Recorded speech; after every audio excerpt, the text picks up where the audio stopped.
puede visitar nuestras redes y nuestro sitio web cedes.academy y entérese de todas nuestras actividades.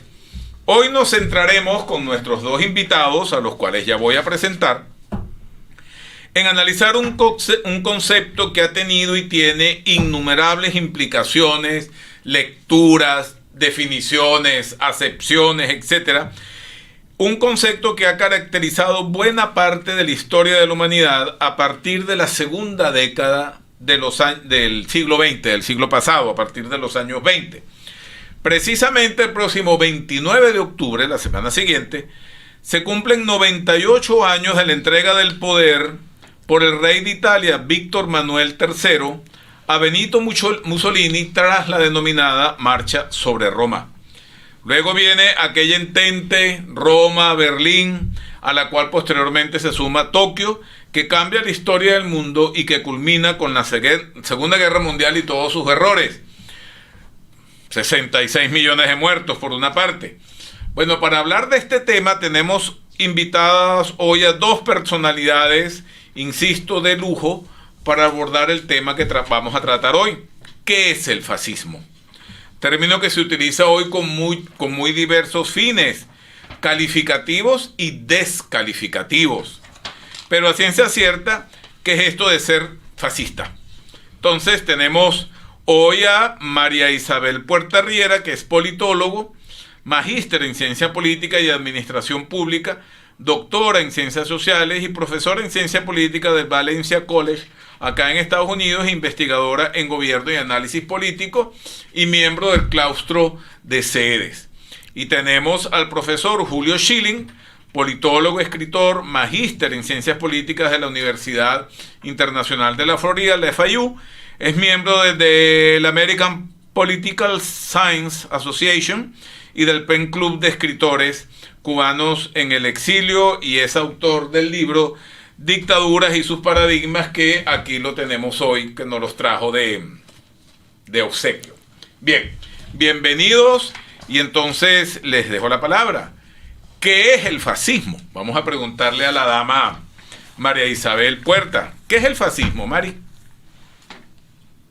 Bien, muchas gracias, Alejandro. Un gusto estar con ustedes, contigo y con Julio.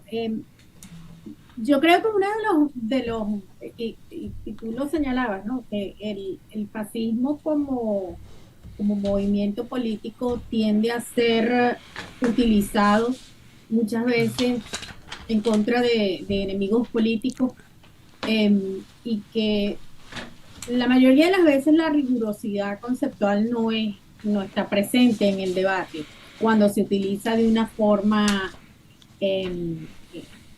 indiscriminada, diría yo. Entonces creo que eso es lo primero.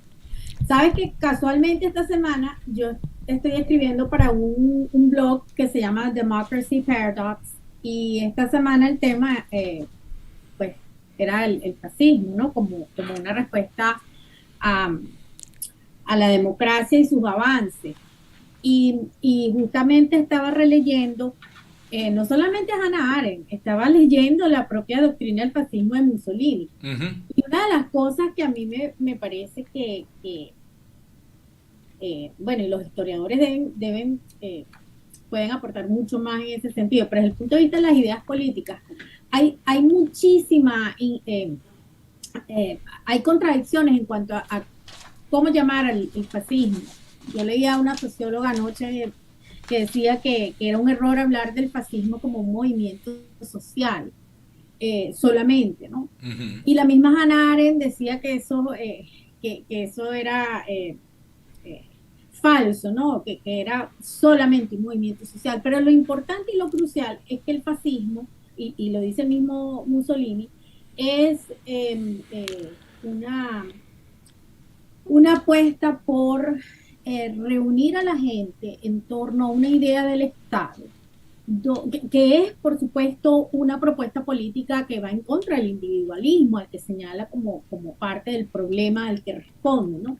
El individualismo como un rasgo negativo, porque aparta al individuo de la sociedad, la fractura, Y fíjate que inclusive cuando él habla de los sindicatos, ¿no? Ujú.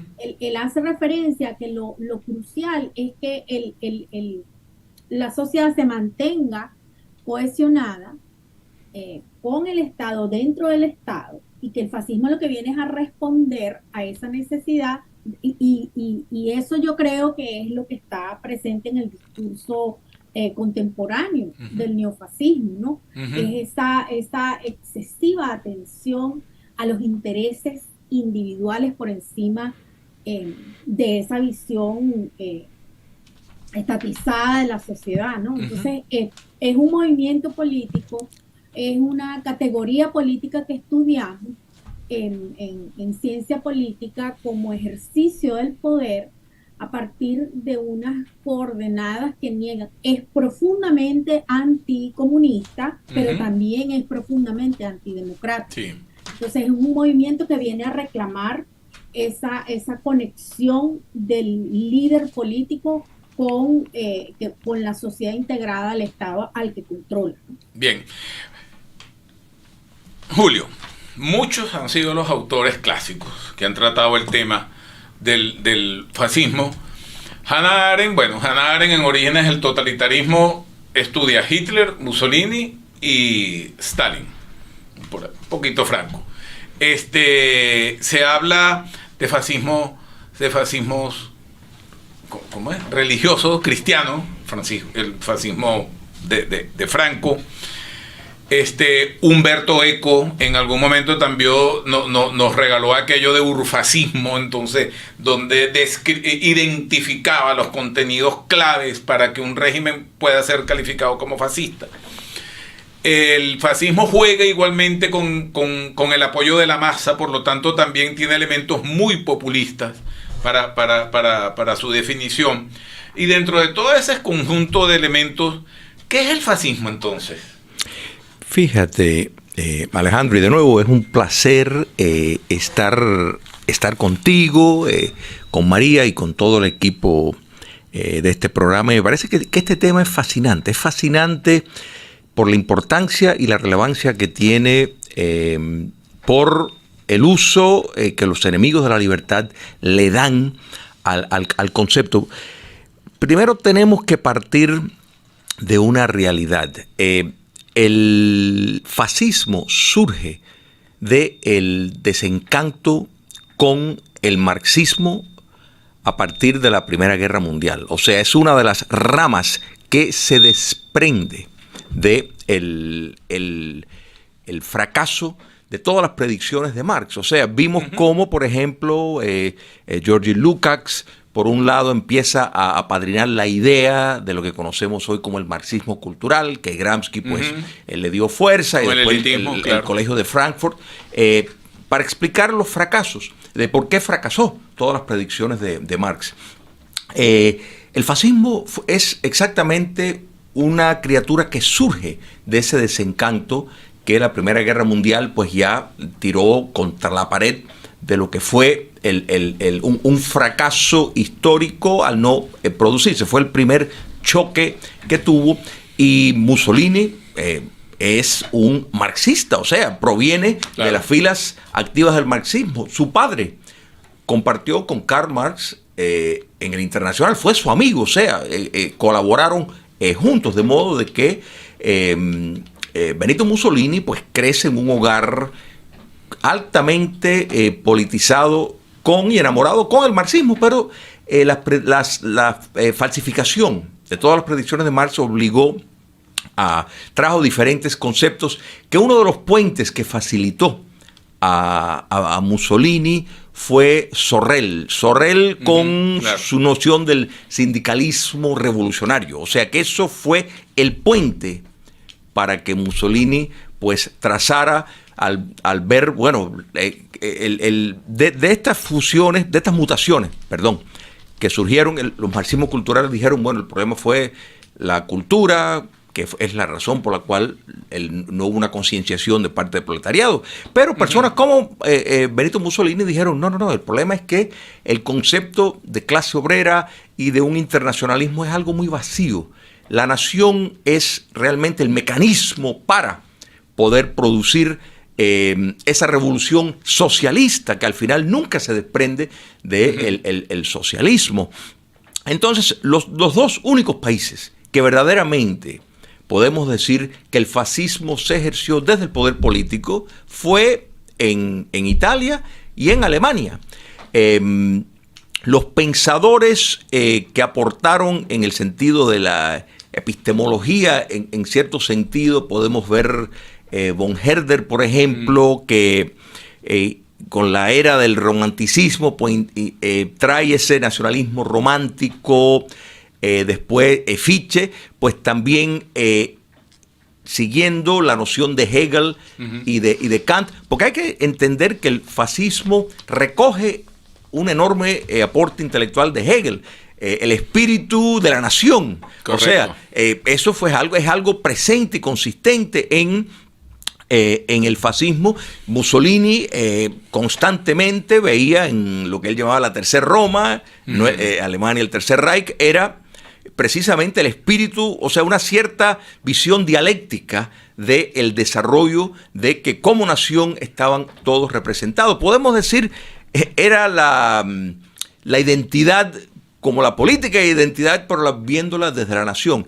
En Alemania, eso tomó otro curso, aunque es un desprendimiento del fascismo, sí, en cuanto a interpretar leyes de la naturaleza. Y en un primer momento los admiraban. Hitler admiraba a la estructura del Estado fascista. Por supuesto, y es que todos veían, o sea, y expresaron admiración por factores del marxismo, por ejemplo. Todos coincidían en que había que ejercer la política de masa, o sea, que había que promover las masas.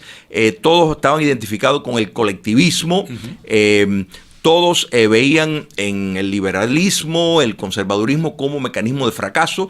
Ambas teorías son apocalípticas, o sea, que consideran que sin ellos nada puede funcionar. Así que en esto nunca podemos separar, vamos a mantener fidelidad de eso, el fascismo de su padre, que es el socialismo. Perfecto. Desde Casos y Cosas de Política, hoy tratando el tema muy interesante de qué es el fascismo. Y fíjense que en este momento, si usted es autor, si usted es escritor, usted desea traducir o publicar su libro, nosotros tenemos una persona a la cual conocemos y de la cual podemos dar fe de que es una persona que maneja su tema y su profesión, que es Fran Rodríguez, con más de 40 años de experiencia, que le puede acompañar y facilitar en esta iniciativa. La actividad de la traducción es una actividad muy compleja, ¿verdad? Y delicada por todas las implicaciones que tiene de llevar un texto de un a otro idioma.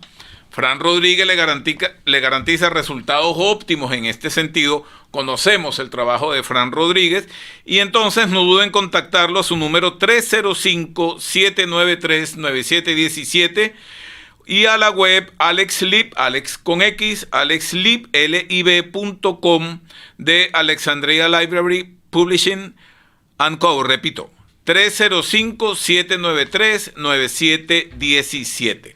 Hoy, en Casos y Cosas de Política, con nuestra querida amiga María Isabel Puerta Riera y el también amigo Julio Schilling, tratando el tema de fascismo hoy. Según las exposiciones previas, tanto de María como de Julio, pareciera ser que se analiza el fascismo en función de su acción como Estado. Es decir, como régimen político, como una característica de un régimen político determinado. Y quizás aquellas concepciones a los escuchas, pues bueno, les vamos soltando allí algunos nombres, pero hay un sociólogo muy importante alemán que desarrolló buena parte de su vida aquí en Estados Unidos, que se llama Max Weber. Max Weber, en aquellas teorías de sus liderazgos, ¿cómo se llamaban? Mesiánicos, atribuía a este tipo de liderazgo de los mesías, de lo que se presentan ante esa población como mesías, más él ponía la imagen del balcón, y entonces en el balcón aquel mesías, entonces la relación entre la masa y el líder, y detrás del líder todo el aparato burocrático, que es otra parte de la teoría de Weber. Pero yo quisiera hacer una pregunta aquí a los amigos. ¿Se es fascista solamente desde el gobierno? ¿Hay sociedades fascistas? Aquella Italia que aplaudió, ¿cómo es? Fanáticamente desde el balcone de Mussolini, vimos igualmente aquellas sociedades entregadas a Hitler, sobre todo luego del Auschwitz, allá en Austria, en 1938, 37. Entonces,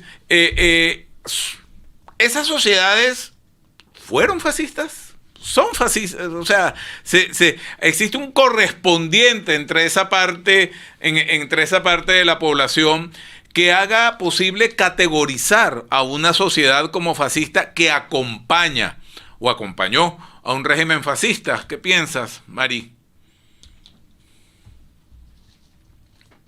Fíjate que eso es importante, porque parte del problema que hay con el mal uso del fascismo es que la mayoría de las veces no estamos situando el comportamiento en la estructura social donde se corresponde. Lo primero que hay que entender es que el fascismo tiene un espíritu y hay una confluencia por una parte de un líder que encarna una cantidad de virtudes que, entre otras cosas, tiene una misión, y es la de proteger a una sociedad que siente que está perdiendo sus valores tradicionales. Entonces yo creo que eso es importantísimo. Como un rescate. Exactamente. Y no me refiero desde el punto de vista mesiánico. Aquí hay una necesidad primero porque en el fascismo hay un planteamiento que parte de un pasado que hay que rescatar, porque en todo caso hay que proteger esos valores que forman parte de una tradición, y que la democracia, el liberalismo son una amenaza para esos valores. Entonces tú tienes, por una parte, ese pasado que proteger o que reivindicar, pero por otra parte tú tienes unos instrumentos sumamente valiosos y efectivos como la propaganda. Recordemos que en el caso de los regímenes totalitarios, es clave, es fundamental. El nazismo y el comunismo, el uso de la propaganda, es decir, la administración de una serie de narrativas que pueden ser ciertas, como la mayoría de las veces vemos que son construidas para darle soporte a esa necesidad de luchar por preservar un pasado que se nos está escapando. María, Mussolini quería ser César. O se imaginaba como César. Se sentía padre de esa. Ajá. Recuerda que hay un sentimiento patriarcal ahí también. Esto explica de muchas formas esa necesidad de reivindicar el rol de la familia tradicional, la mujer dedicada a la familia, a parir. Recuerda que hay, exactamente, y por eso es que hoy en día el neofascismo tiene una gran cantidad de razones por las cuales existir, sí, ¿no? Pero es fundamentalmente eso, es un proceso para rescatar valores tradicionales. Julio, todo líder fascista pretende emular a un héroe del pasado. Así que entramos en aquellas teorías, aquellas interpretaciones del héroe que viene desde la Grecia antigua. Entonces está todo el tema de Aquiles, etcétera, etcétera. Y toda esa construcción, por supuesto, al hablar de un héroe hablamos de un mito que lo justifica y que lo mantiene vivo. Y una, como bien decía María, y una narrativa que sustenta esos procesos de intermediación entre la sociedad y el Estado, que en el caso del fascismo se encuentran, como bien decía María, manipulado por medio de una propaganda brutal. ¿Todos líder fascista pretende ser héroe? Mira, hay que hacer una importante distinción en cuanto a, y no estoy diciendo que eso es el punto que estaba haciendo María, pero sí es importante entender que tanto, y yo voy a continuar haciendo atrayendo el marxismo tanto clásico como el marxismo cultural, porque de nuevo son desprendimientos del mismo árbol, y entonces yo creo que esto hay que entenderlo. Primero, el tema de la praxis que prima tanto en el fascismo como en el marxismo. Si entendemos la primacía de la praxis, quiere decir que hay suficiente espacio dentro de un pragmatismo para poder modificar determinadas cosas en el momento que no funcionen. Entonces, hay que tener mucho cuidado porque el querer rescatar determinados valores no es en sí sinónimo de marxismo. O sea, todo lo contrario. Los fascistas tienen una versión de ese pasado, una versión que puede perfectamente venir desde un principio dictatorial del papel del Estado. O sea, manipularlo. Exactamente. Y el papel que juega el fracaso, vamos a empezar por aquí, de la revolución jacobino en Francia fue porque no había tecnología y no había organizaciones de masa, movimientos popular de masa, o sea, controlaban básicamente ciudades. Fuera de ahí fue muy difícil llevar el alcance del poder. Ya a partir de 1917, con la revolución bolchevique, eso no fue el caso. Ya en Italia y Alemania, pues tal vez vimos el perfeccionamiento de esa maquinaria de propaganda que es, y Hannah Arendt pues describe eso muy bien, como bien señala María. Yo creo que es el libro clásico, yo la cito enormemente en mis trabajos que analizo el autoritarismo y el totalitarismo, porque el fomentar una visión monolítica del pasado, del presente y del futuro es esencial para movimientos de este tipo, tanto dentro del fascismo como del marxismo.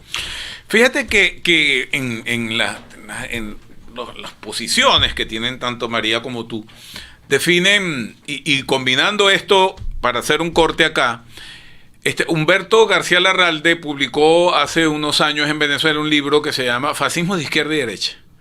Entonces, ¿es el fascismo movimiento de derecha? ¿Es un fascismo movimiento de izquierda? Hay una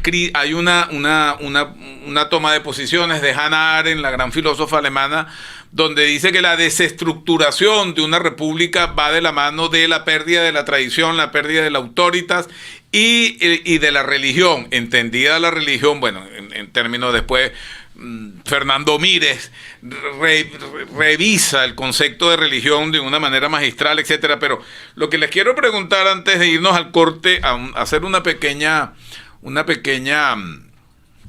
publicidad acá pendiente, ¿es el fascismo de izquierda o de derecha?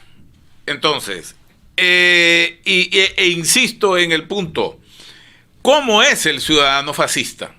O sea, ¿cuál es la característica, el tipo de ciudadano que acompaña, que aplaude a un líder fascista? Se crea este héroe, no se crea esto, se crea... Acordemos las monedas de España antes que decían Francisco Franco, caudillo de España por la gracia de Dios. Entonces, sobre ese punto, en el próximo corte... conversamos en el próximo. Mientras tanto, le quiero decir a ustedes que usted tiene que conocer a los profesionales de Atom Digital Way. ¿Por qué? Porque Atom Digital Way nos ayuda a conseguirnos a nosotros mismos, que a veces andamos perdidos por el mundo. ¿Pero en cuál mundo? En el mundo digital.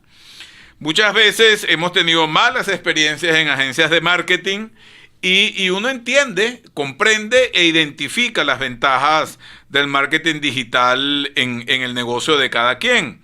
Entonces, si a usted le gustaría entender y manejar su equipo de marketing sin que te distraigan con cosas que no necesitan, Y entonces no eres el único que ha estado así como que perdido, como decíamos al principio.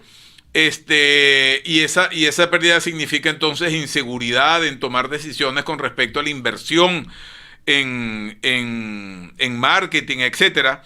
Pero a la par de eso, lo cual resulta paradójico, no quieres quedarte atrás con tu negocio porque entiendes de las posibilidades. Pues bueno, no pierdes tiempo y visita ya a nuestros amigos de atomdigitalway.com y obtén todas las respuestas. Allí te va a atender una persona extraordinaria que te orienta en el tema, que te habla de esto en términos, digamos, comprensibles, que es Nacho Suárez, Rafael Nacho Suárez. Así que no pierdas tiempo y apuntala tu negocio con la gente de Atom Digital Way. Bien, hemos venido avanzando. No sé, déjame preguntarle aquí a Silvia si hacemos el break de la estación ahorita y posteriormente, entonces regresamos con la pregunta, con el comentario que habíamos hecho antes. ¿Cómo es un ciudadano fascista y cómo se corresponde con un líder fascista? Estimados amigos, retomamos desde Casos y Cosas de la Política que transmitimos desde Doral, la ciudad de Doral, a través de Doral Voice. Ahorita en Doral, 72 grados Fahrenheit. Últimamente ha estado como que medio refrescando en Miami, ya está pasando la asadura de las semanas previas. Bien, recientemente les cuento a todos, hemos publicado una novela, Tiranías, de la mano precisamente de quien les habla, Alejandro Oropeza. Esta novela, editada por Acento News, aquí en Doral, y con la colaboración editorial de Voces Invisibles desde Lima, Perú. Leemos en la portada que es una saga en 3 tiempos, 3 patrias perdidas, 3 destinos errantes, luchando para no hundirse en medio de violentas tempestades. En esa novela tenemos amor, pasión, tristezas, anhelos, esperanzas, etc. Disponible en Amazon, en el link amazon.com/libros/Tiranías. Con nosotros hoy María Isabel Puerta-Riera y Julio Schilling conversando sobre qué es fascismo. Porque en muchas oportunidades lo insultan a uno y le dicen, tú lo que eres es un fascista. Pero, ¿qué significa que uno sea un fascista? O sea, ¿dónde está el insulto? Es lo que uno quisiera entender. Dejábamos en el aire una pregunta, una reflexión sobre si bien existe entonces un líder fascista que más o menos los dos invitados, expertos en el tema, han de una u otra manera caracterizado, a ese líder fascista se corresponde un ciudadano, un individuo fascista. ¿Cómo es ese individuo? O sea, ¿cómo lo acompaña? ¿Cómo se corresponde? ¿Cuáles son los mecanismos de representación? Es decir, ¿cómo es un individuo fascista de a pie? María. Bien, yo me voy a basar en lo que la literatura nos ayuda en cuanto a la categorización. Pero sí creo que hay expresiones autóctonas de lo que sería fascismo, porque no es igual de repente lo que uno ha visto en Europa históricamente hablando, Italia, entre otras experiencias que hoy día vemos cómo se reeditan. ¿No categorizarías el Tercer Reich como fascista?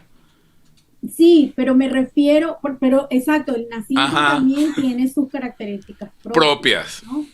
Y de hecho hay un trabajo de Kurt Weiland en Asalto a la Democracia, donde él habla de cómo el fascismo trató de apropiarse de elementos del autoritarismo, pero que sin embargo podemos hablar de autoritarismos que no necesariamente son fascistas. Correcto. ¿No?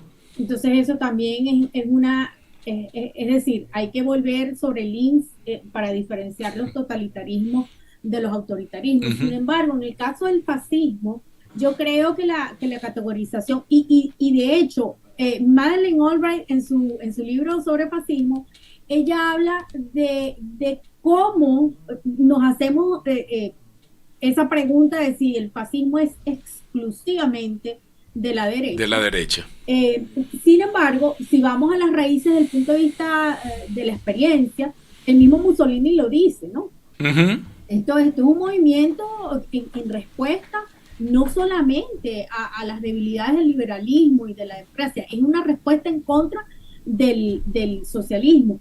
Y eso no debería extrañarnos. Mucha gente que fue de izquierda terminó siendo de derecha, ¿no? Entonces, ahí hay un camino, ahí hay una continuidad. El asunto es que en la experiencia fascista hay, por una parte, una necesidad de reivindicar el pasado, hay un uso extraordinario de la propaganda, eso nos lleva a una...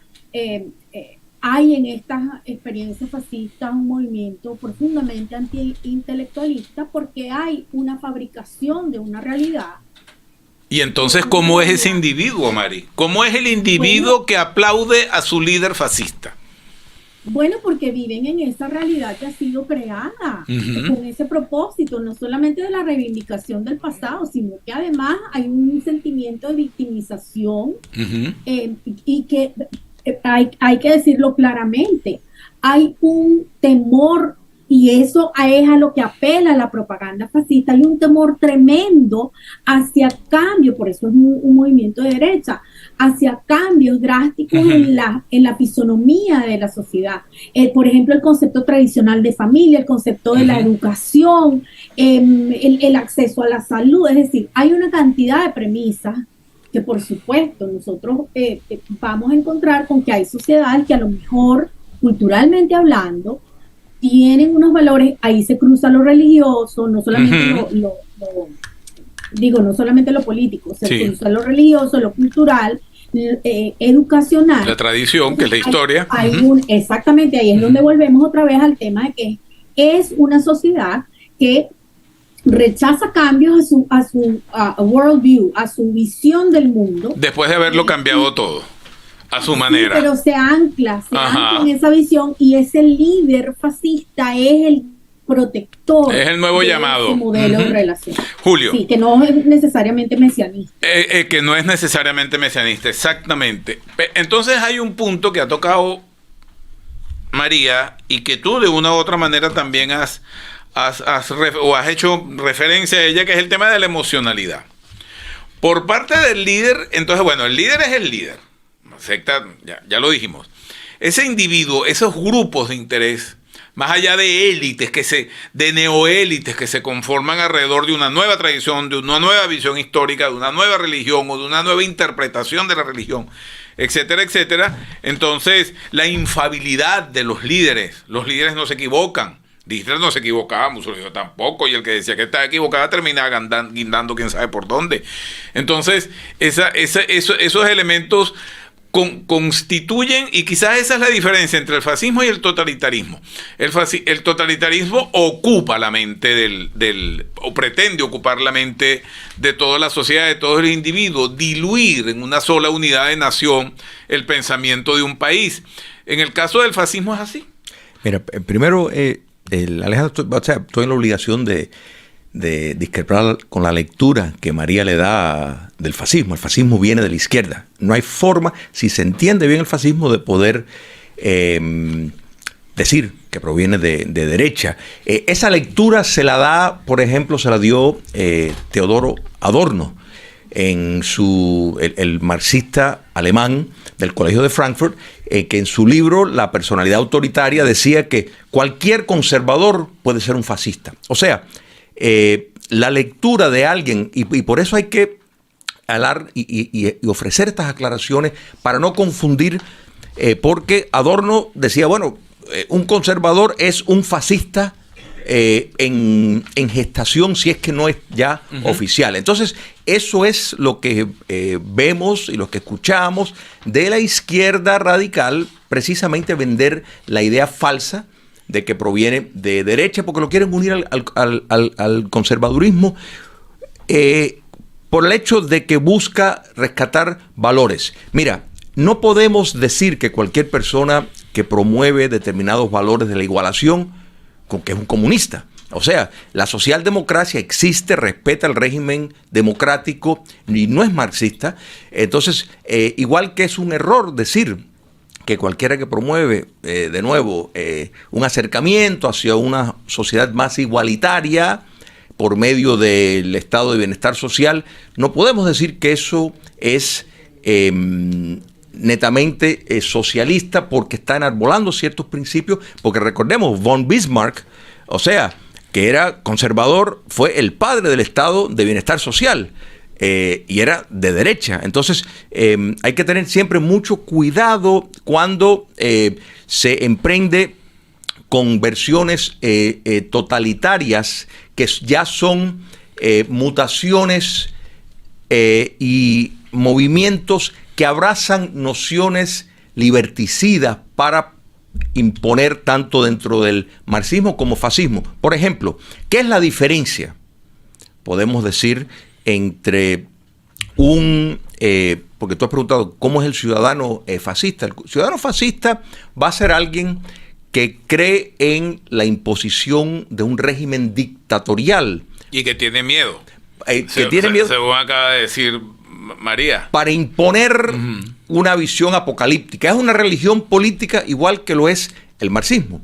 El marxista pues aboga por el mismo fin. Un comunista pues está a favor de la imposición de medidas liberticidas con tal de pues imponer determinada visión. Que en cambio un conservador, un socialdemócrata, por ejemplo, cree en respetar las reglas del juego, cree en respetar nociones de la propiedad privada genuinamente, porque vemos cómo el concepto de propiedad no estatal se ha transformado tanto en el comunismo y en este sentido el fascismo ejercido en Italia y en Alemania siempre tuvo claro esa visión y podemos decir que en cierto sentido comulgaban en la metodología con los socialistas fabianos en muchas cosas, pero aquí el gran punto es que los marxistas, tanto culturales como los clásicos,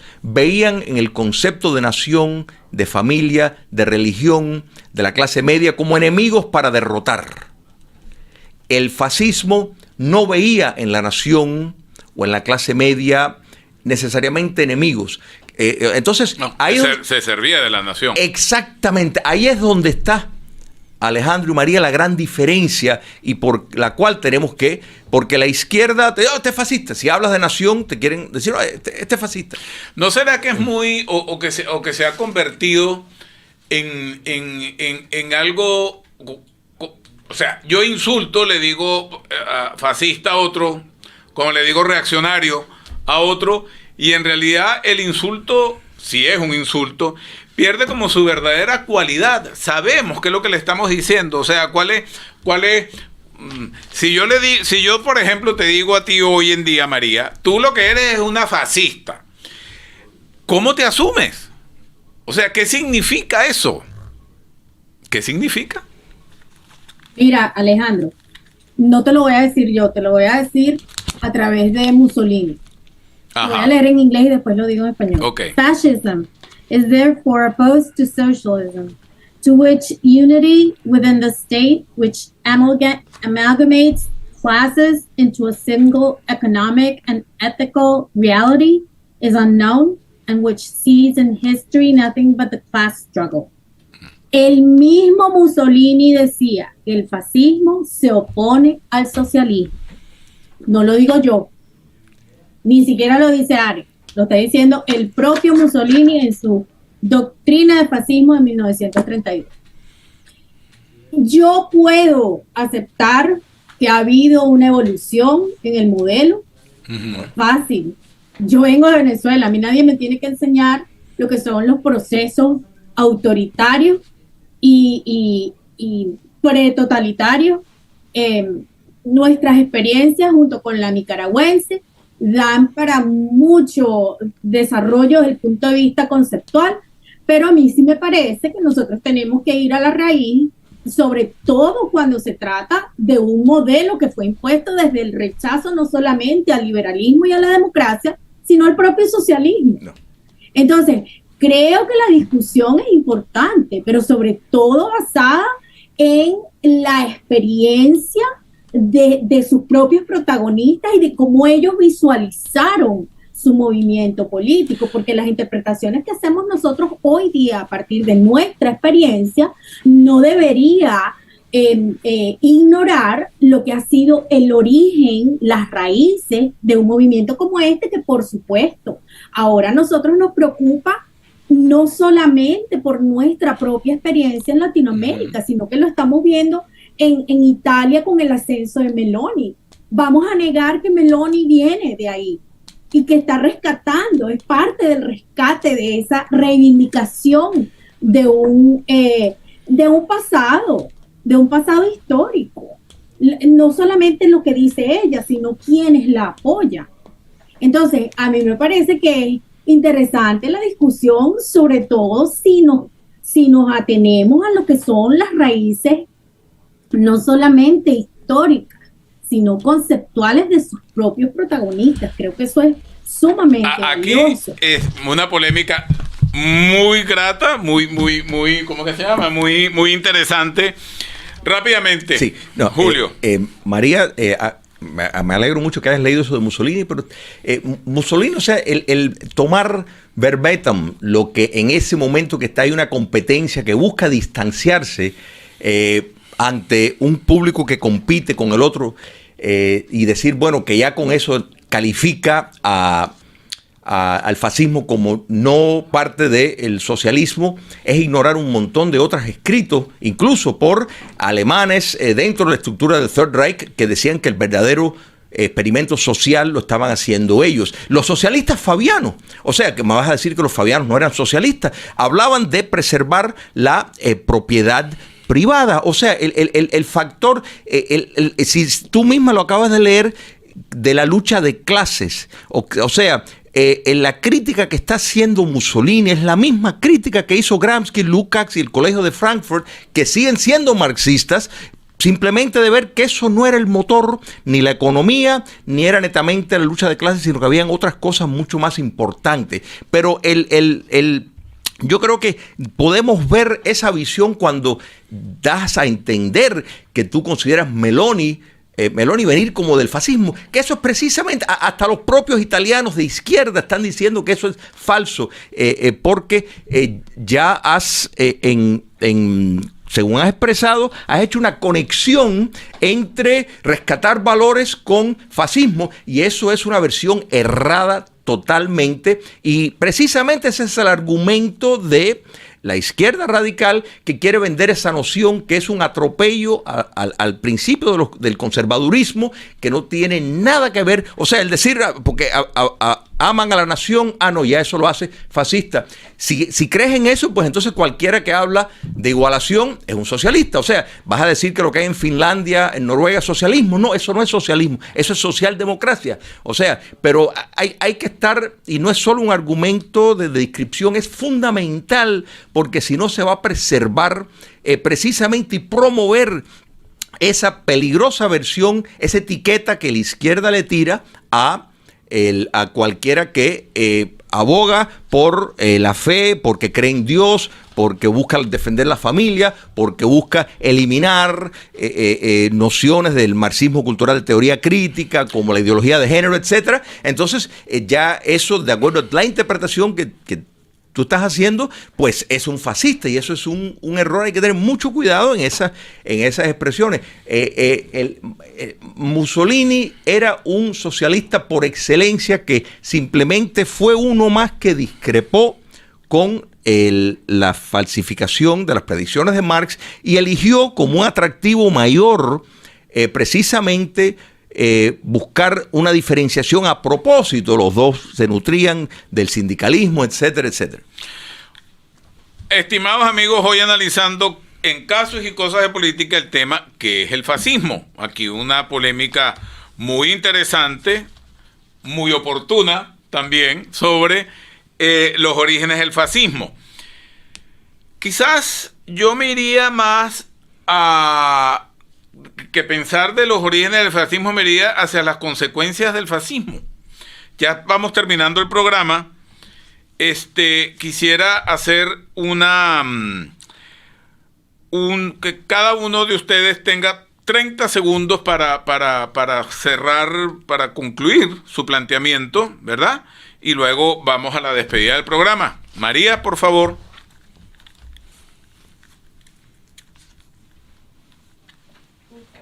No se te oye. Perdón. Ok. Me gustaría plantear, para cerrar, la visión del fascismo basada en las categorías, por ejemplo, que Jason Stanley ha trabajado. Creo que es importante entender que es un movimiento político que busca la reivindicación del pasado, un uso amplio de la propaganda, es un movimiento antiintelectual que busca crear una realidad alternativa donde hay una alta jerarquización, hay un fundamento importante en la victimización de quienes siguen, que son parte del movimiento, un apego tremendo por los valores y donde por supuesto hay una cantidad de ansiedades de tipo demográfico, es un movimiento que es anti-inmigración, antidemocrático y antiliberal. Bien. Fundamental. Julio, 30 segundos. Cómo no. Los dos movimientos, el fascismo y el comunismo, provienen del socialismo, son liberticidas, son religiones políticas. Aquí coinciden. Aquí coinciden los dos. Son apocalípticos, buscan implantar el paraíso en la tierra.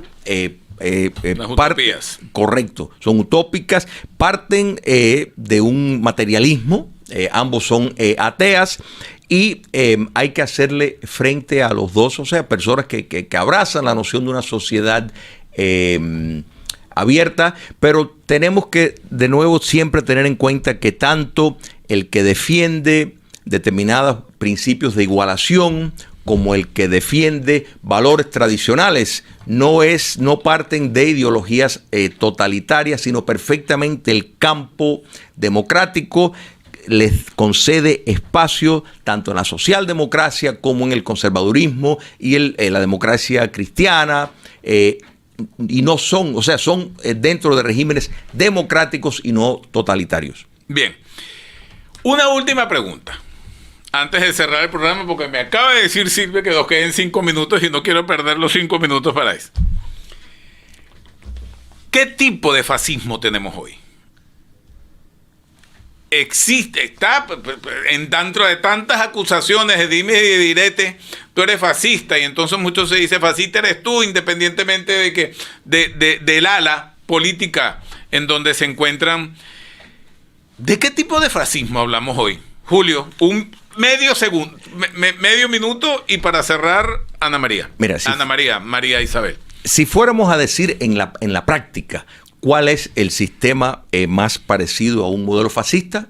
El comunismo chino, lo que hay en China. O sea, tienes el monopartido, una dictadura que abraza la noción de la propiedad no estatal para la utilización del poder político y los objetivos. En cuanto a la fundamentación ideológica, tanto el comunismo como el fascismo tienen suficiente pragmatismo para sobrevivir. El fascismo no tuvo la vida larga, de modo de que, en tu respuesta, yo diría que ese es el modelo que más en la práctica continuó con lo que había empezado Italia y Alemania, sobre todo. María Isabel.